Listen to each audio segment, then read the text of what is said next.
নমস্কার, আমি রচনা ব্যানার্জি। শারদীয়ার অনেক অনেক শুভেচ্ছা, অনেক অনেক অভিনন্দন আপনাদের সবাইকে জানাচ্ছি।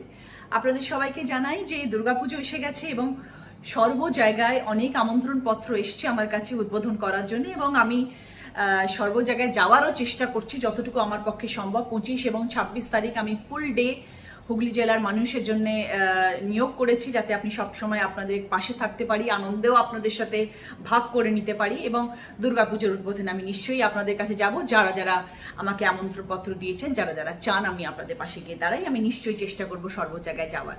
সেই পরিপ্রেক্ষিতে একটু জানিয়ে রাখি, একটা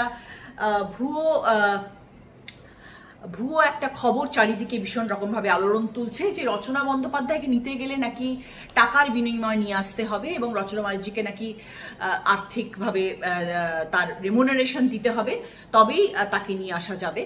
কিন্তু এই কথাটার মধ্যে কোনো সততা নেই, এটা এবং একদম মিথ্যা কথা প্রচার করা হচ্ছে, কুপ্রচার করা হচ্ছে। এটা এরকম কোনো ঘটনা নেই, এরকম কোনো ধরনের কোনো রকমের ব্যাপার নেই যেখানে রচনা বন্দ্যোপাধ্যায়কে তার 7টি বিধানসভায় যাওয়ার জন্যে টাকার বিনিময় নিয়ে যেতে হবে।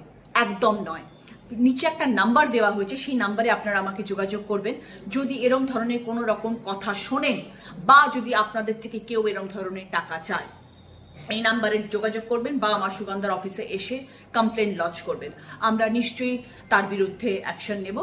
এবং আপনাদের সবাইকে আজকে এই ভিডিওর মাধ্যমে জানিয়ে রাখলাম, এরম ধরনের যারা কুপ্রচার করে, এরম ধরনের কথা যারা বলে বেড়াচ্ছে, তাদের কিন্তু একদম বিশ্বাস করবেন না এবং তাদের সাথও দেবেন না।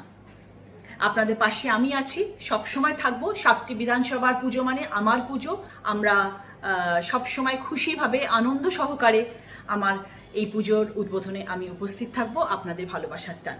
ভালো থাকবেন, আনন্দে থাকবেন এবং শারদীয়ার অনেক অনেক শুভেচ্ছা। যেখান থেকে আমি আমন্ত্রণ পেয়েছি তাদের সকলের সঙ্গে দেখা হবে আগামী দিনে। ভালো থাকবেন।